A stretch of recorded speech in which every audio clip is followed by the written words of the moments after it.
Hello मेरी molecules army, hello मेरे future doctors, कैसे हो आप सब लोग। मैं हूं अनुभा गौड़, आप सबकी chemistry master teacher at Vedantu. और आज आपके लिए एक बहुत ही पावर पैक सेशन में लेके आई हूं। एक ऐसा सेशन जो आपके नीट के सफ़र को आसान तो बनाएगा ही बनाएगा, आपको काफ़ी इंपॉर्टेंट इंसाइट्स देगा कि आपके नीट की प्रिपरेशन के लिए सबसे इंपॉर्टेंट स्टडी टिप्स क्या हैं जो आपको फॉलो करनी ही करनी चाहिए, क्योंकि हर एक टॉपर जिसने नीट में टॉप किया है इसको ज़रूर फॉलो किया है। तो इस सेशन में होंगे क्या, इस सेशन में 7 सबसे इंपॉर्टेंट स्टडी टिप्स जो आपके लिए बहुत इंपॉर्टेंट है, जो आपको टॉपर बनने में हेल्प करेंगे, जो आपकी जर्नी में आपके target score I am hopping के 680 प्लस ही रखा होगा उसको अचीव करने में मदद करेंगे। एक नीट के जो भी टॉपर रहा है प्रीवियस ईयर्स में, उसका खुद का क्या टाइम टेबल जो उसने फॉलो किया था, और दो मैंने टाइम टेबल बनाए हैं आप लोगों के लिए। एक उन स्टूडेंट्स के लिए जो ड्रॉप लिए चुके हैं या फिर जो डमी स्कूल में पढ़ते हैं, दूसरा उन स्टूडेंट्स के लिए जो हर रोज स्कूल जाते हैं। तो दो टाइम टेबल भी बनाया है कि आपका बेस्ट रूटीन क्या हो जो आपको बेटर आउटपुट देने में मदद करेगा, ताकि आप नीट की जो जर्नी है उसको अच्छे से पार कर सको कंसिस्टेंटली।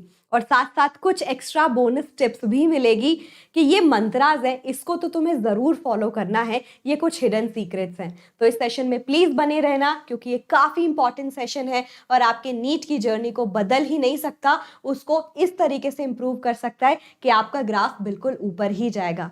बट थोड़ा सा अप्रिसिएशन बनता है स्टूडेंट्स, तो अगर आपको सेशन पसंद आए अटेंडेंस ज़रूर लगा दो। एक ये जो थम्स अप का बटन है प्लीज़ दबा देना, दोस्तों को ज़रूर भेजना, क्योंकि आप किसी की आज मदद करेंगे तो that will come back to you, कोई तुम्हारी भी मदद करेगा। And you never know, you should always have good relationship with people, है ना।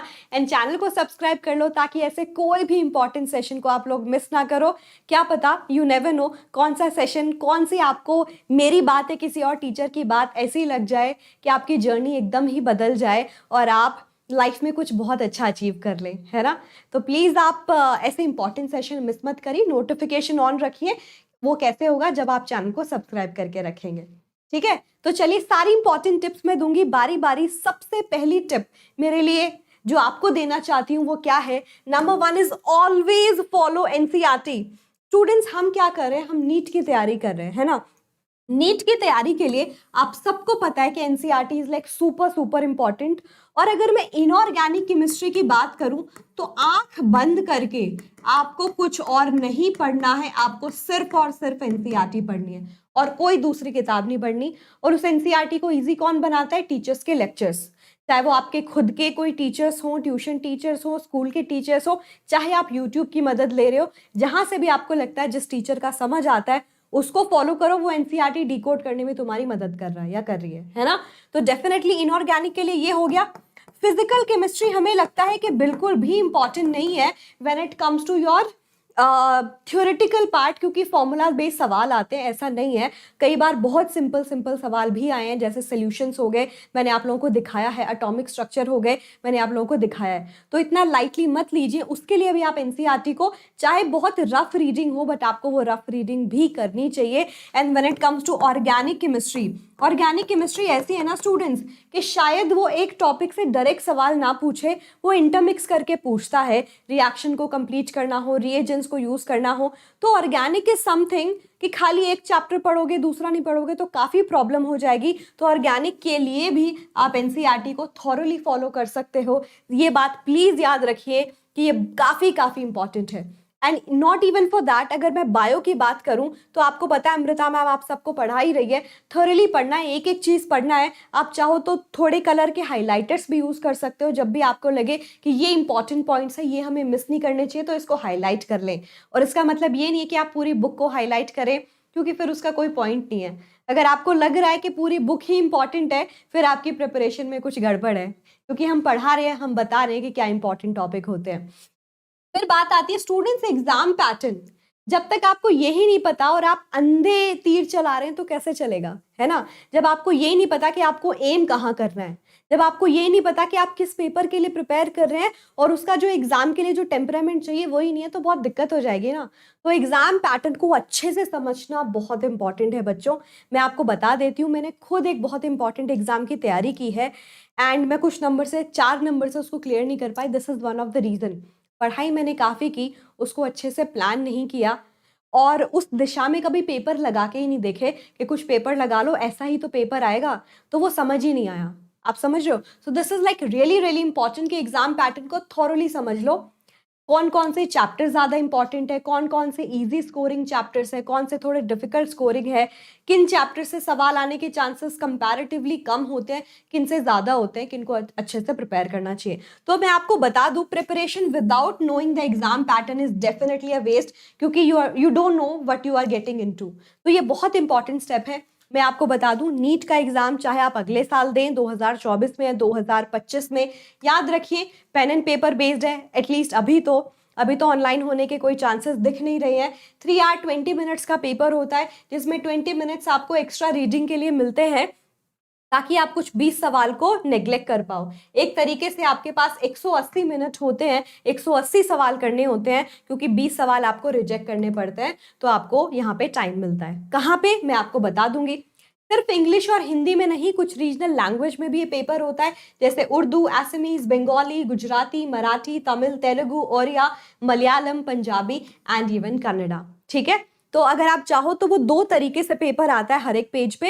एक साइड पे इंग्लिश लिखा होता है, दूसरी साइड पे आपकी रीजनल लैंग्वेज में लिखा होता है, तो you can choose that language as well, अगर आपको ऐसे आसान बनाना है तो। ठीक है, ऑब्वियसली पीसीबी आता है, फिजिक्स, केमिस्ट्री, बायो में आपका बॉटनी, जोलॉजी अलग से आता है, और सारे के सारे पैटर्न जो है 180 मार्क्स के होते हैं when it comes to all the subject. 180 marks का फिजिक्स, केमिस्ट्री, बायो में भी बॉटनी एंड जोलॉजी। ठीक है, तो इसको याद रखिए। ठीक है, और इस तरीके से बनते हैं तुम्हारे 720 नंबर। किस तरीके से डिवाइड होते हैं? फिजिक्स में आएंगे 50 सवाल, सेक्शन ए 35, सेक्शन बी 15। इस सेक्शन बी में से आप 5 सवाल को क्या कर सकते हैं? नेग्लेक्ट कर सकते हैं स्टूडेंट्स। ठीक है, 5 सवाल को नेग्लेक्ट कर सकते हैं। ये वो वाले सवाल भी हो सकते हैं जो आपके एनसीईआरटी के डिलीटेड सिलेबस से है, बट नीट का जो सिलेबस है अभी भी उन चैप्टर्स को फॉलो कर रहा है। सेम विद केमिस्ट्री 35 एंड 15, ये पूरा कंपल्सरी सेक्शन होता है, you can not avoid a single question. ठीक है, ऐसा नहीं अवॉइड करोगे तो कुछ होगा, बस ये कि उसके नंबर नहीं मिल रहे तुम्हें। ठीक है, सेक्शन बी में से 15 में से 10 सवाल करने हैं। ज्यादा कर दोगे तो क्या होगा? स्टार्टिंग वाले 10 ही चुने जाएंगे, क्योंकि आपको जब करने ही सवाल कितने हैं 45, तो आप 50 नहीं कर सकते, क्योंकि 45 के नंबर मिलेंगे तुम्हें, and time is like very very important. तो इसमें से इन 15 में से आप क्या कर सकते हो? 10 सवाल अटेम्प्ट कर सकते हो, 5 neglect, so as with botany and zoology. ठीक है, और मैं आपको बता दूं, एमसीक्यू पैटर्न में पेपर आता है, आपको एमआर शीट पे उसको फिल करना पड़ता है। और अगर मैं ये बताऊं कि हाँ भाई मैम सवाल तो 200 है, लेकिन बताए ना पर सब्जेक्ट आप 5 सवाल हटा रहे हो, तो आपको 180 सवाल करने होते हैं, और 720 मार्क्स में हर एक सवाल 4 नंबर का आता है। ठीक है, तो 180 को 4 से मल्टीप्लाई कर लो, यू विल गेट योर 720। हर एक सवाल का 4 नंबर है, लेकिन 1/4 नेगेटिव मार्किंग भी है, यानी अगर आपने सही जवाब दिया तो आपको 4 नंबर मिलेंगे, गलत जवाब दिया तो 5 नंबर कट जाएंगे। 4 क्योंकि उस सवाल को आपने गलत किया, तो वो 4 नंबर मिलने ही नहीं है, मतलब 1 नंबर क्योंकि 1/4 नेगेटिव मार्किंग है, तो 1 नंबर जो आपके सही करने पे आपको मिला हुआ था ना, उससे भी 1 नंबर कट जाएगा। और 0 फॉर अनअटेम्प्टेड क्वेश्चन, क्योंकि आपने अटेम्प्ट ही नहीं किया ना, तो उसके नंबर कैसे मिलेंगे आपको, चाहे सही हो गलत हो। तो rather than choosing a wrong answer, आप हमेशा ये कर सकते हैं कि आप उसको स्किप कर सकते हैं, जब तक आप उस पर एकदम श्योर नहीं है मत लगाइए, क्योंकि आपको बहुत ज्यादा पे करना पड़ सकता है उसके लिए, इन टर्म्स ऑफ सिलेक्शन हो ना हो, एक कॉलेज 5 नंबर से रह जाए, क्योंकि 5 नंबर काफी इंपॉर्टेंट होते हैं। मान लो आपकी नीट की पहली कट ऑफ आई है राउंड 1 की, और जनरल कैटेगरी के लिए वो 617 गया है। अब आप सोचो आपके नंबर हो 612, तो आप क्या करोगे? ठीक है, दूसरी कट ऑफ में नंबर आ सकता है, बट मान लो थर्ड कट ऑफ इतनी चली गई कि थर्ड कट ऑफ गई है 608 नंबर पे, और आपके नंबर आए हैं 603, तो प्रॉब्लम हो जाएगी ना। आप बात समझ रहे हो? तो हर एक क्वेश्चन की कीमत समझो सबसे पहले। तीसरी इंपॉर्टेंट टिप पे जाते हैं, that have a monthly and daily plan. बिना किसी प्लान के किसी लक्ष्य पे पहुंचना बहुत मुश्किल है बच्चों।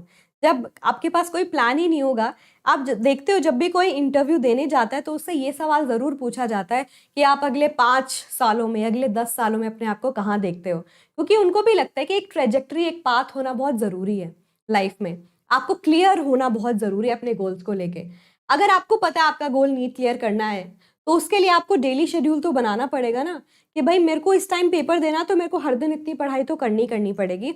हम रफली बोलते हैं कि आप 10 घंटा से 12 घंटा पढ़ाई करें, that is more than sufficient, right, including your school. अगर 12 घंटा पढ़ाई कर रहे हैं तो आप बिल्कुल बिल्कुल शॉर्ट मान के चलिए, इतनी प्रैक्टिस कर रहे हैं कंसिस्टेंसी के साथ तो बिल्कुल होगा, ठीक है। तो अब अपनी टाइम टेबल में आप सबसे बड़ी गलती क्या करते हैं, बच्चे बोलते हैं हम टाइम टेबल फॉलो नहीं कर पाते, क्योंकि आप अपने साथ बहुत रिजिड हो जाते हैं, और वो टाइम टेबल भी काफी रिजिड होता है, वो इतना पैक्ड होता है कि आपको ब्रीदिंग स्पेस नहीं मिलता, आपको सोचने का टाइम नहीं मिल रहा। इट्स लाइक पढ़ाई पढ़ाई पढ़ाई, थोड़ा ब्रेक, फिर पढ़ाई फिर पढ़ाई। तो उससे क्या होगा ना, माइंड सैचुरेट हो जाता है, और एक टाइम के बाद वो आपका मन ही नहीं करेगा उसको फॉलो करने का।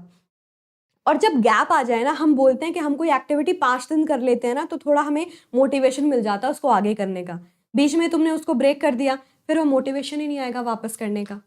तो कभी भी लंबे प्लान मत बनाओ कि मेरा साल के एंड तक का प्लान इतना है, मेरा 3 महीने का प्लान इतना है। आप डे टू डे बेस पे प्लान बनाओ और वीकली प्लान बनाओ, फिर उसको मंथली पे देख लेंगे। यानी कि सबसे पहले सोने से पहले आपको क्या करना है, आपको करना है कि अगले दिन का आपको प्लान बनाना है, ठीक है। अगले दिन का प्लान बनाना है। अगर आप मॉर्निंग पर्सन है तो सबसे सुबह उठ के, ये तो सबसे बेस्ट पार्ट है, जो सब्जेक्ट आपको सबसे डिफिकल्ट लगता है उसको एक बार पढ़ डालिए, 2 घंटे का एक अच्छा सा रिविजन कर लीजिए, क्योंकि आपके ब्रेन में ज्यादा अच्छे से जाएगा। अगर आप नाइट आउल्स हैं तो आप ये कर सकते हैं कि हाँ भाई, रात में जो आपको लगता है कि ये सब्जेक्ट आपके लिए टफ है, इस टाइम पे आपका दिमाग सबसे ज्यादा एक्टिव होता है, then do it at that time, है ना। तो ऐसे आप प्लान कर सकते हैं डेफिनेटली। जब आपने प्लान में अपने लिए ब्रीदिंग स्पेस रखा, लेस रिजिड रखा कि मेरे पास इतना स्पेस है कि मेरे बैकलॉग थोड़े से क्रिएट भी हुए, तो मैंने इतना स्पेस रखा है कि वो उस टाइम को मैं यूटिलाइज करके कवर कर सकता हूँ, कवर कर सकती हूँ। This is very important, strategy is very important. वो छूट जाए तो वीकेंड पे उसको कवर करने की कोशिश करिए, ठीक है। तो 1 हफ्ते का प्लान हो गया, 1 हफ्ते में फॉलो कर लिया। अब आपको पता चल जाएगा कि अगले कंसेक्यूटिव 3 हफ्ते आपको कैसे बिताने हैं, और इस तरीके से आप अपने मंथ को डिवाइड कर सकते हैं, ठीक है। एंड प्लीज रिमेंबर, फोकस रहना बहुत जरूरी है। बीच में आपको लगेगा कि कहाँ लेके जा रहा है, कभी कभी मोटिवेशन भी लैक होगा, but let me tell you, motivation से ज्यादा डिसिप्लिन काम आता है लाइफ में। अगर आप डिसिप्लिन से हर दिन काम कर रहे हैं और उसको फॉलो कर रहे हैं, तो कोई ताकत नहीं है जो तुम्हें नीट क्लियर करने से रोक सकती है और अपने पसंद के गवर्नमेंट मेडिकल कॉलेज में पहुंचने से रोक सकती है। अगर तुमने इस बोरियत पे फतेह हासिल कर ली ना कि मेरे लिए क्या इंपॉर्टेंट है, क्योंकि अगर आप बार बार किसी एक्टिविटी को करते रहते ना, आपको उसकी आदत हो जाती है।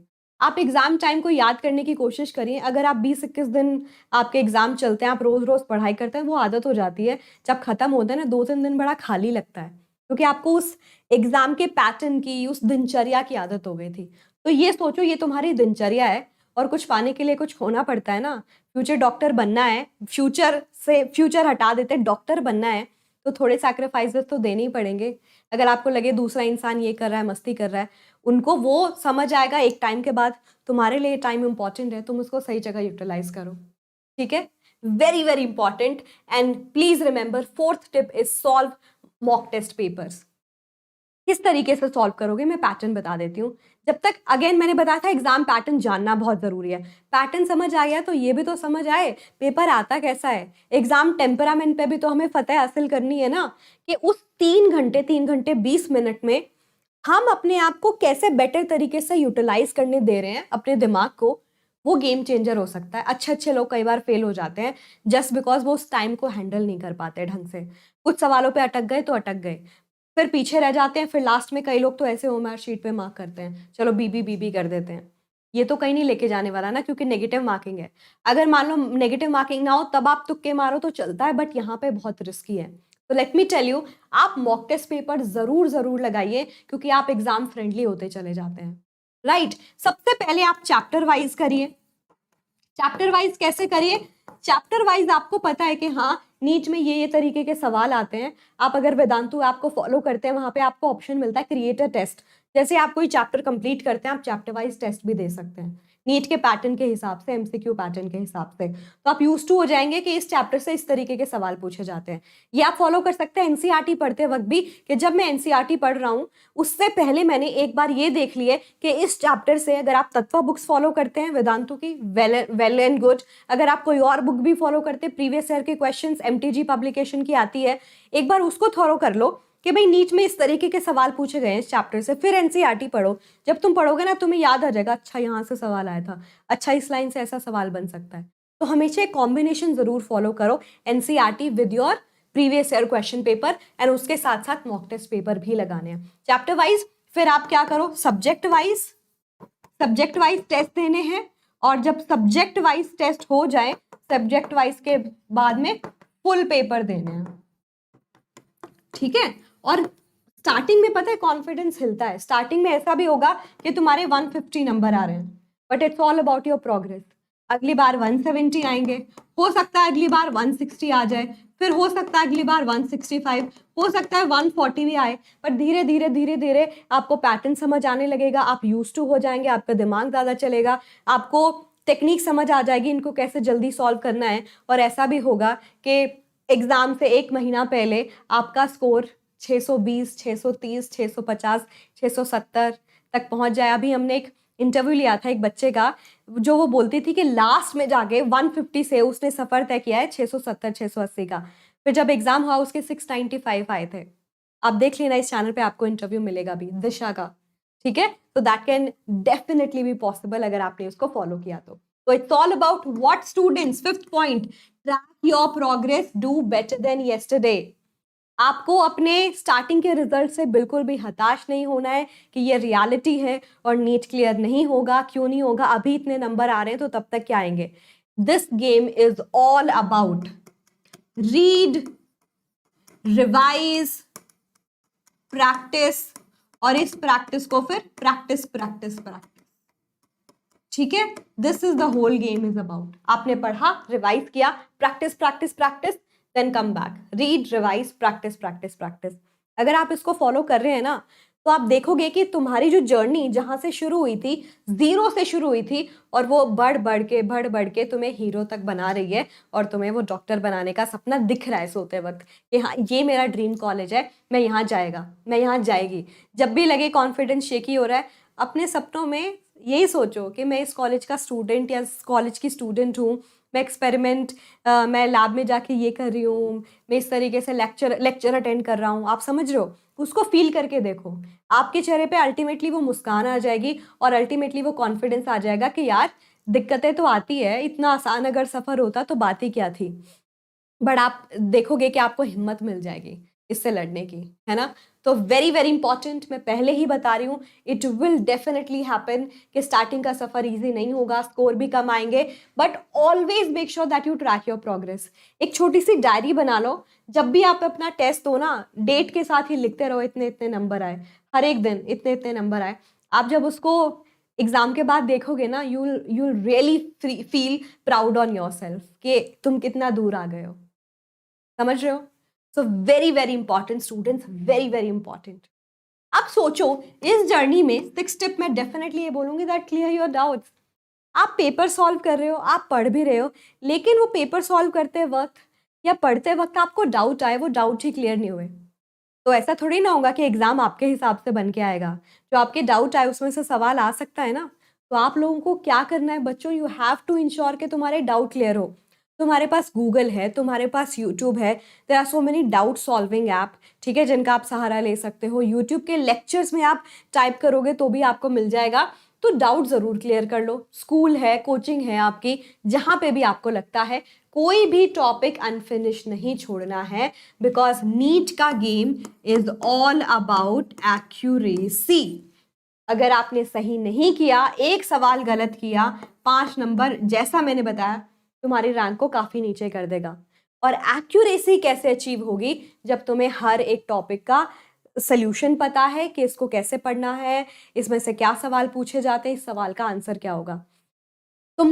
तुम खुद इतने एक्सपर्ट बन गए हो कि तुमने एनसीईआरटी को कम से कम 10 से 12 बार पढ़ लिया है कि अब ऐसा लगता है हम खुद सवाल बना सकते हैं। इस लाइन से क्या सवाल बनेगा। तो this is really really important and make sure आप सारे के सारे टॉपिक्स के डाउट क्लियर करो। जब भी कोई डाउट आए ना, उसको फोरगो मत करो, उसको लिख लो। अब अपनी नेक्स्ट क्लास में आप पूछ सकते हो, स्कूल टीचर से, अपने ऑनलाइन टीचर से, ऑफलाइन टीचर से, जैसा आपको ठीक लगे, बट इसकी इंपॉर्टेंस को कम मत करना। And as I already told you, 7 tip मैं डेफिनेटली यही दूंगी, that don't take stress. It's not going to be an easy journey, but आप अगर डॉक्टर बनना चाहते हो तो आप सोच रहे हो आप कितने नोबल प्रोफेशन को चूज कर रहे हो। And it's not only about noble profession, it's also about quick response. अब आप सोचो, आप किसी पेशेंट, आप ऑपरेशन थिएटर में हो और किसी पेशेंट की जान का सवाल है और आपको क्विक डिसीजन लेना है, तो वो डिसीजन पावर बहुत इंपॉर्टेंट है ना। आपको पता है आप एक ऐसे इंसान बन सकते हो, वो डॉक्टर कौन कहलाते हैं, भगवान के बाद डॉक्टर को माना जाता है। तो आप इस प्रोफेशन को चूज कर रहे हो, इसमें आपके पास गलती होने के चांसेस नहीं है। तो आपको इतना सैक्रिफाइस और इतनी मेहनत तो करनी पड़ेगी ना कि तुम्हें लगे कि तुम डिजर्व करते हो वहां पहुंचना। और इतना केक वॉक थोड़ी ना होता, अगर केक वॉक होता तो फिर अब सारी दुनिया डॉक्टर होती। आपको पता ही है, कुछ ऑल इंडिया कैटेगरी की अगर मैं बात करूं, कोटा की बात करूं, कुछ 1,05,000 सीट है। और इंडिया की पॉपुलेशन तुम जानते हो, when it comes to MBBS, you know the data now. Stress होगा, टेंशन होगी, एंजाइटी होगी, बट उसको अपने ऊपर हावी नहीं होने देना। जब भी ऐसा लगे ज्यादा हो रहा है, टेक अ ब्रेक। कभी भी टेंशन के साथ पढ़ने मत बैठो। तुम किताबें लेके तो 6 घंटे पढ़ते रहोगे, बट दिमाग में कुछ नहीं जाएगा। You are wasting your time, और टाइम वेस्ट बिल्कुल नहीं करना है। Time is very very important for your exam, ठीक है। तो टाइम वेस्ट नहीं करना है। स्ट्रेस लेना एनीवेज नॉट सोल्यूशन। जब लगे अपने आप को बोलना है, थोड़ी डीप ब्रेथ, सांस लेते हैं, सोचते हैं कि मुझे स्ट्रेस या एंजाइटी क्यों हो रही है, नोट डाउन करते हैं, और अगर लग रहा है कि सिर्फ इस वजह से हो रहा है, होगा कि नहीं, believe in the power of gratitude. वो 5 चीजें ऐसी लिखो जो तुम ये सोचते हो कि यू आर वेरी थैंकफुल, ठीक है। फिर उसके बाद जब थोड़ा बेटर लगे, सोचो उस प्रॉब्लम का तुम्हारा सोल्यूशन क्या हो सकता है। अल्टीमेटली काम माइंड से सोचोगे, सोल्यूशन भी आएगा। एंड इट्स ऑल अबाउट मेहनत करना ना, मेहनत तो तुम कर लोगे, मेहनत तो करनी ही पड़ेगी anyway, right. So stay positive, work hard and calm down. आप सब कर सकते हो अगर आपने डिसाइड कर लिया तो ये तो थी मेरी 7 इंपॉर्टेंट टिप्स। उसके बाद मैंने क्या बोला कि मैं बताऊंगी आप लोगों के लिए एक बेस्ट रूटीन क्या हो सकता है। तो हमने क्या किया है, हमारे एक स्टूडेंट रहे हैं सुमित नाहक करके, 2021 में इन्होंने नीट दिया था। तो इनके इंटरव्यू पे मैंने बहुत अच्छे से पढ़ा, और जो उन्होंने टाइम टेबल बताया ना, वो मैं आप लोगों को बता रही हूँ। 2021 में 685 आए थे, जो 2023 में तो आप मान के चल रहे हो that may be equivalent to 700। वो इतना फर्क आ गया है, 2 से 3 साल में इतना कैलिब्रेशन हो गया है। तो 685 नंबर आए थे उनके। उनका शेड्यूल मैं तुम्हें बता रही हूँ, उनका रूटीन मैं तुम्हें बता रही हूँ, ठीक है। Sumit used to wake up at 7:30 उठ के 7:40 थोड़ा सा फ्रेशन अप होके 7:40 से 9:40 फिजिक्स सॉल्व करते थे, न्यूमेरिकल पोर्शन। क्यों, फिजिक्स से उनको थोड़ा सा डर लगता था, और फ्रेश माइंड जब होता है ना, तो वो न्यूमेरिकल ज्यादा अच्छे से सॉल्व होंगे, वो कॉन्सेप्ट ज्यादा दिमाग में रहते हैं। उठ उठ के आपने रिलैक्स माइंड के साथ शुरुआत की है, आपका दिमाग अभी सैचुरेट नहीं हुआ है, ठीक है। तो ये बोलते थे कि I use to fall asleep during biology during this time. Starting में उन्होंने बायो पढ़ने की कोशिश की और उनको रियलाइज हुआ उठते ही बायो पढ़ना ना थोड़ा सा बोरिंग हो जाता है, it's all about reading reading reading. तो स्विच किया उन्होंने, अपने आप को बूस्ट करने के लिए, एक्टिव करने के लिए फिजिक्स से स्टार्ट किया। यही बात मैं बोलती हूँ, अपने दिन की शुरुआत अगर डिफिकल्ट चीजों से कर लोगे ना, डिफिकल्ट चीजें पहले हो गई, तुम्हारा दिन आसान हो जाएगा।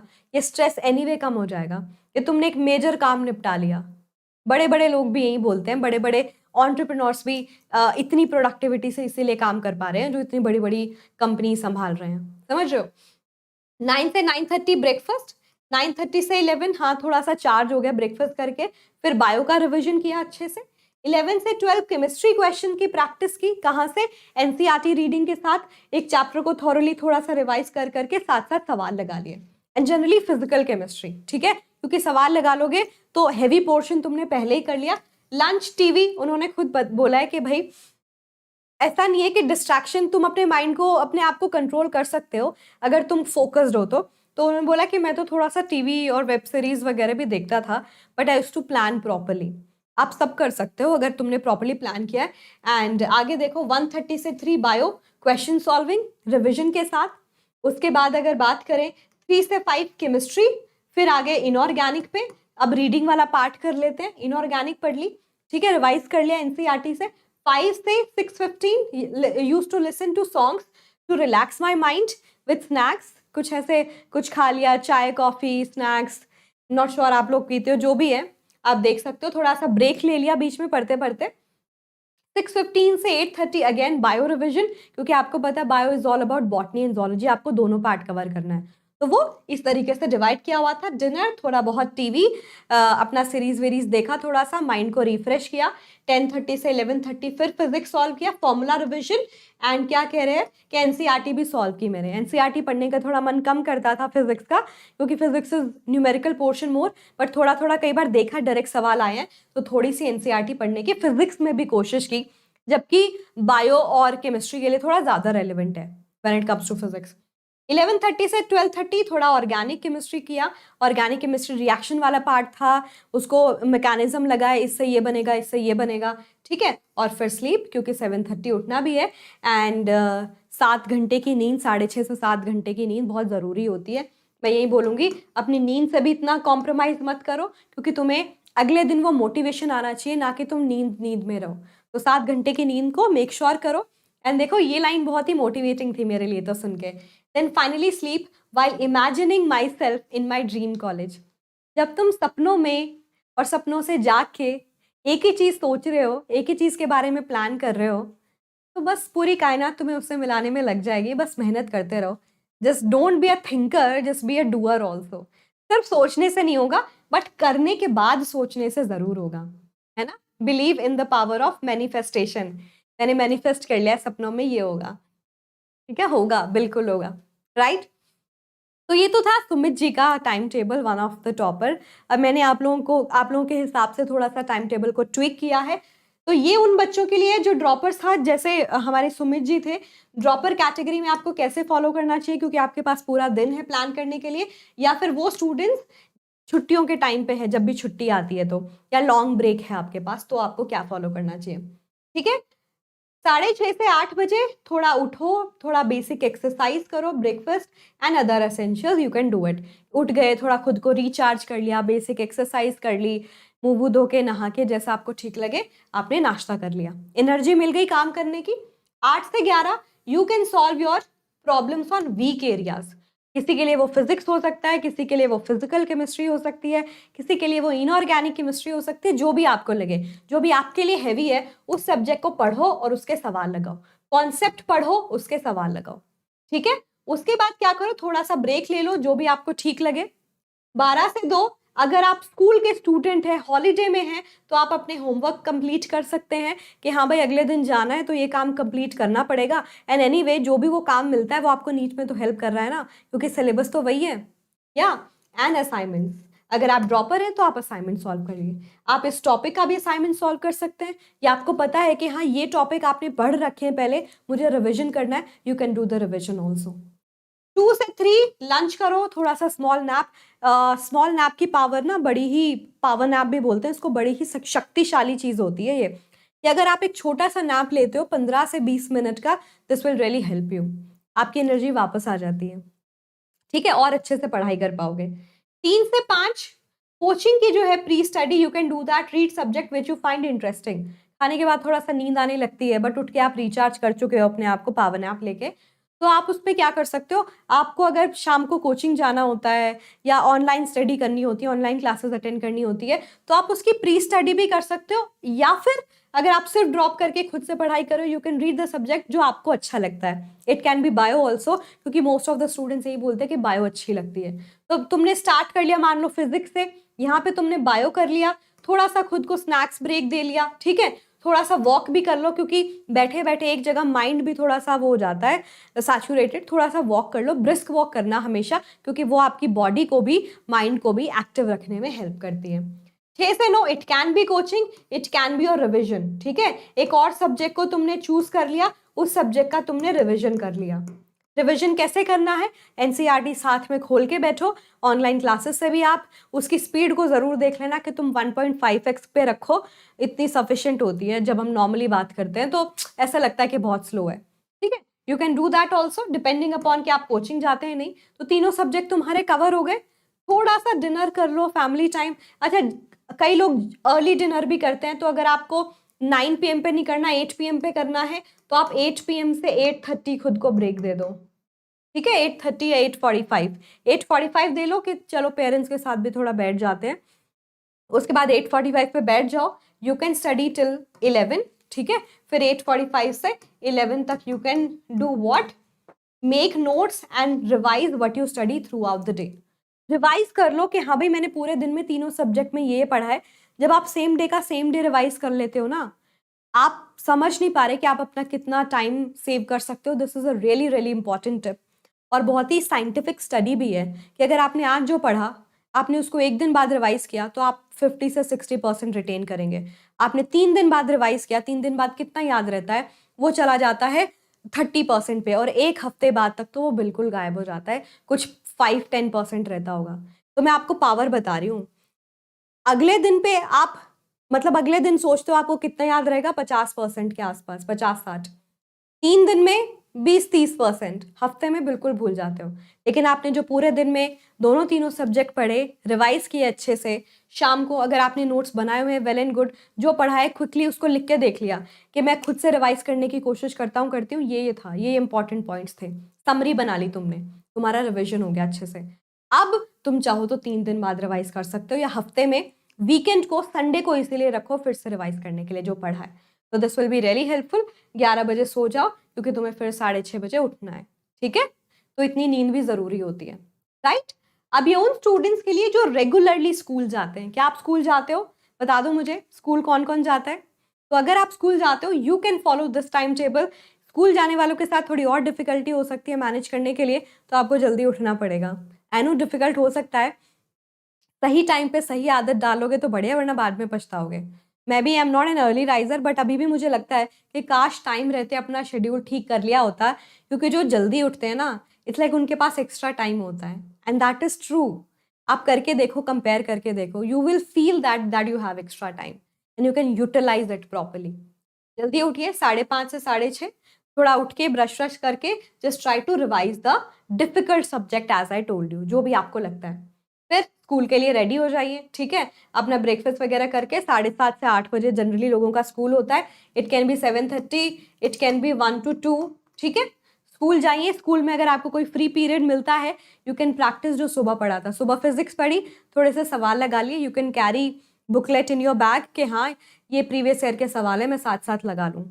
ऐसी कोई बुक खरीदिए, MTG पब्लिकेशन की भी खरीद सकते हैं, वेदांतु के तत्व बुक्स है वो भी रख सकते हैं, कोई और स्टडी मटेरियल है, DPPs है वो भी रख सकते हैं, साथ साथ सवाल सॉल्व करते रहिए। आके थोड़ा लंच करिए, ठीक है। उसके बाद you can study from coaching modules, homework and assignment. School का होमवर्क मिल सकता है, it should be align with your NEET preparation, कि आप जब वो होमवर्क कर रहे हो तुम्हें पता है ये कौन सा सब्जेक्ट है, वो नीट लेवल पे पढ़ाई कर लो, कि आप NCERT साथ साथ सॉल्व कर रहे हो, एक्सरसाइज लगा रहे हो, और साथ में खोल के बैठ गए कि प्रीवियस ईयर में कैसे कैसे सवाल बने थे। Whenever you study do it. एक सब्जेक्ट यहाँ पे कर लिया, अब तुम इसमें क्या करो, एक सब्जेक्ट को यहाँ पे कवर कर लो, एक सब्जेक्ट को यहाँ पे कवर कर लो, ठीक है। थोड़े से सवाल लगा लो। आई एम श्योर बहुत सारे बच्चे ऑनलाइन या ऑफलाइन कोचिंग करते होंगे या यूट्यूब से पढ़ते होंगे, तो यू हैव टाइम हियर। 6 से 9, 9 से 10 तक रख सकते हो बल्कि, क्योंकि आप इसमें अपना 45 मिनट्स का lunch break, dinner break include कर लो। थोड़ा सा पेरेंट्स के साथ आराम से बैठ के डिस्कस कर लिया, how was your day and etcetera, थोड़ा आराम से डिनर कर लिया, ठीक है। तो 6 से 10 के ऑनलाइन क्लास लगा ली या यूट्यूब पे क्लास लगा ली, बाहर जाते हो तो बाहर कोचिंग जाके आ गए, खाना खा लिया, ठीक है। उसके बाद you can start with your, मैंने 9 बजे रखा इसलिए बोला क्योंकि जनरली लोग 8 बजे के आसपास भी डिनर करते हैं। 10 से 11 you can again revise your stuff, ठीक है। 10 से 11 मान लो 11, 11:30 you can revise the entire एक पर्टिकुलर सब्जेक्ट, एक particular subject you can revise thoroughly and then sleep, क्योंकि 5:30 उठना है फिर। तो 3 सब्जेक्ट तो तुम्हें मिनिमम कवर करने ही करने हैं, ठीक है। एक सुबह कर लो, एक यहाँ पे कर लो, थोड़ा सा प्रॉब्लम सॉल्विंग के साथ दूसरे किसी चैप्टर की, और थोड़ा सा ये डिनर के बाद कर लो, ठीक है। 9, 9:30 तक तुमने डिनर और कर लिया, थोड़ा फ्रेशन अप हो गए, 11 बजे से तुम एक और सब्जेक्ट लेके बैठ सकते हो 1.5 घंटे के आसपास, ठीक है। तो ये आप लोगों के लिए टाइम टेबल हो गया जो स्कूल जाते हैं। I hope it's really helpful. So now you know the routine also, now you know कि ये स्टडी टिप्स हैं जिनको फॉलो करना चाहिए। फिर मैंने क्या बोला था, कुछ बोनस टिप्स भी मिलेगी, और वो बोनस टिप्स है ये जो भी इंश्योर करेगी कि आपके नीट का सफर आसान हो जाए। चलिए your study plan should revolve around 3 aspects, learn, revise and practice.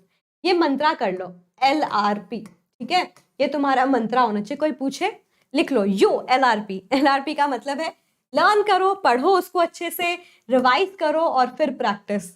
Practice तो डबल होनी चाहिए, बल्कि LRPP पता नहीं क्या है, बट हाँ मतलब practice practice practice is like really important. पढ़ो, एक बार माइंड में सोचो, रिवाइज करो, फिर गो बैक कि हाँ ये समझ में नहीं आया ढंग से, सवाल लगाओ।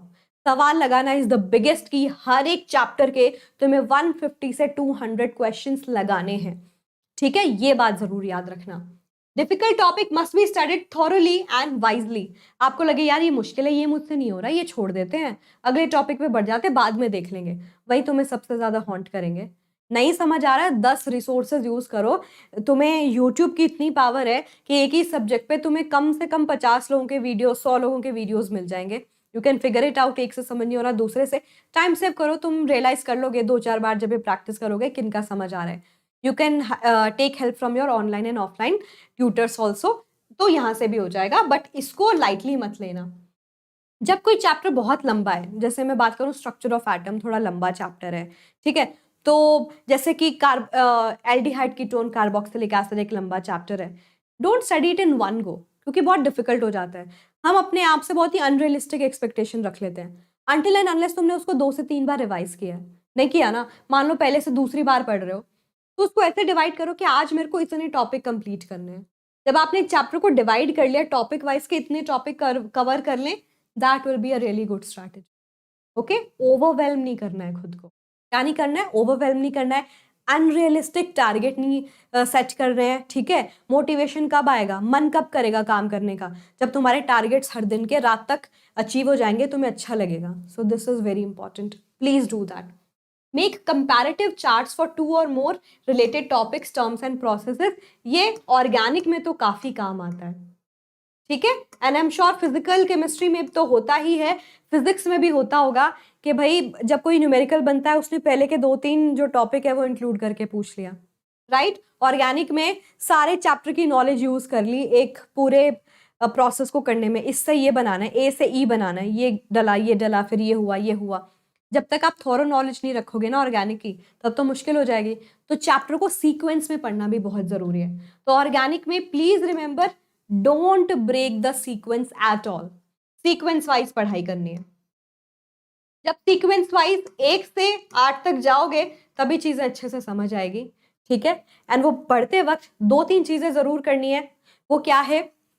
सारी इंपॉर्टेंट नेम रिएक्शंस एक जगह अलग से लिखनी है, सारे इंपॉर्टेंट फिजिकल केमिस्ट्री में फॉर्मूलाज एक जगह लिखने हैं, सारे रिएजेंट्स एक जगह लिखने हैं कि इस रिएजेंट से ये बनता है। ये जो चीज़ है ना एंड मोमेंट पे बहुत हेल्प करती है। जब भी आप एक चैप्टर को रिवाइज करो, रिवाइज करने के बाद खुद से उसका माइंड मैप बना के देखो। जब आप ऐसे करोगे आपको समझ आ जाएगा ये चैप्टर तुम्हें कितना आता है। तुमने खुद उसको ओवरव्यू पूरा का पूरा एक साथ कर लिया। Okay, so please remember the importance of this. Also list of important definition, important formulas तो रखने ही है। बायो की भी अगर हम बात करें, बहुत सारी इंपॉर्टेंट टर्मिनोलॉजीज होती है, वो आपको याद रखना ही रखना चाहिए। इंपॉर्टेंट डायग्राम्स जो है बायो में, वो भी आप खुद से जब भी फ्री हो, जब लगे कुछ ऐसे इंपॉर्टेंट पढ़ने का मन नहीं कर रहा, थोड़ा सा रिलैक्स माइंड से कुछ पढ़ना है, try to draw the diagram, try to remember कि इस चैप्टर में ये इंपॉर्टेंट फॉर्मूलाज थे, इस चैप्टर में ये रिएजेंट यूज हुए हैं। This can be really helpful. तो अपने फ्री टाइम को, पास टाइम को you can utilize like this also for revision accordingly, आसाम से आसानी से। ऑडियो बुक्स का इस्तेमाल भी कर सकते हो। There are so many apps. आज ही मैंने लेक्चर भी लिया है 5 बजे, आपने देखा होगा कौन सी ऐप आपको हेल्प करती है नीट क्रैक करने में। उसमें स्पीचिफाई नाम के ऐप के बारे में बताया था कि मान लो आपको ये ऐसे पढ़ने का मन नहीं है, बहुत सारी बैंडविड्थ जा रही है, you can put your camera, उस ऐप में होता है, वो उसको रीड करेगा और आपके लिए ऑडियो नोट्स में उसको कवर करके दे सकता है। There are so many student जो खुद क्या करते हैं, पढ़ते वक्त ना अपनी इंपॉर्टेंट चीज़ों को वॉइस नोट में रख लेते हैं और बाद में वॉक कर रहे हैं या ऐसे कुछ पढ़ने का मन नहीं कर रहा, बट थोड़ा रिलैक्स करके इस तरीके से सुनते रहते हैं। और खुद की बात समझा हुई ज़्यादा समझ आती है, कई बार लगता है ना हमें ज़्यादा पता है। तो हाँ, वही वाली बात है। Mind map, flow chart, diagram आपकी मेमोरी में चीज़ों को स्टोर करने के ज़्यादा इंपॉर्टेंट काम आते हैं। And I already told you कि क्या चीज़ें तुम्हारी हैंडी होनी चाहिए। फिजिक्स में इंपॉर्टेंट फॉर्मूलाज, किन फॉर्मूलाज का आपस में कोरिलेशन है वो सब। बायो में इंपॉर्टेंट टर्म्स एंड डायग्राम्स। अगर केमिस्ट्री की बात करूं, फिजिकल केमिस्ट्री में फॉर्मूलाज हो गए, ग्राफ्स हो गए, इनऑर्गेनिक में बात करूं एक्सेप्शंस हो गए, ऑर्गेनिक में नेम रिएक्शंस एंड रिएजेंट्स हो गए. If you are doing this, आपको ऑलरेडी बहुत अच्छे से पता है एंड आई एम 100% श्योर कि इस सेशन ने आप लोगों की बहुत मदद की होगी अपने रूटीन को बेटर सेट करने में, इंपॉर्टेंट स्टडी टिप्स को समझने में, क्या क्या चीज़ें आफ्टर वर्क है कि ये करना है और उसके रेपरकशन आपको कुछ भी मिल सकते हैं, तो उसको बेटर तरीके से करने के लिए ये ज़रूर कर लेना. जैसे बताया, रिविजन कर लिया, खुद से फ्लो चार्ट बना लिया, खुद से माइंड मैप बना लिया, खुद से इंपॉर्टेंट टर्म्स लिख ली, तो ये काफ़ी इंपॉर्टेंट है. These are like the follow up notes. तो आप ऐसे फॉलो अप नोट्स भी बनाते रहो, इंपॉर्टेंट चीज़ें हाईलाइट करते रहो. स्टिकी नोट्स का भी इस्तेमाल कर सकते हो.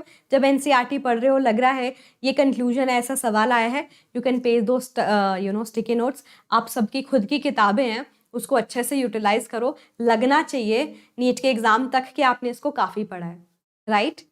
तो मुझे ज़रूर बताना ये सेशन हेल्पफुल लगा होगा. आई एम होपिंग नीट की जर्नी को आसान बनाने में ये आपकी मदद करेगा. I tried my best to be your guide और हमेशा बनी रहूँगी, आप लोगों की मदद करती रहूँगी. ऑल वी नीड इज़ थोड़ा सा सपोर्ट. ज़रूर लाइक करके जाइएगा, दोस्तों को ज़रूर भेजिएगा, बताइएगा सेशन कैसा लगा. मेन सबसे इम्पॉर्टेंट, सबसे अच्छी बात, सबसे इम्पॉर्टेंट पॉइंट आपको कौन सा लगा ये भी बताइएगा. एंड नए हैं तो सब्सक्राइब ज़रूर कर लो. All right, see you next time. Until then, bye bye. All the best, my future doctors.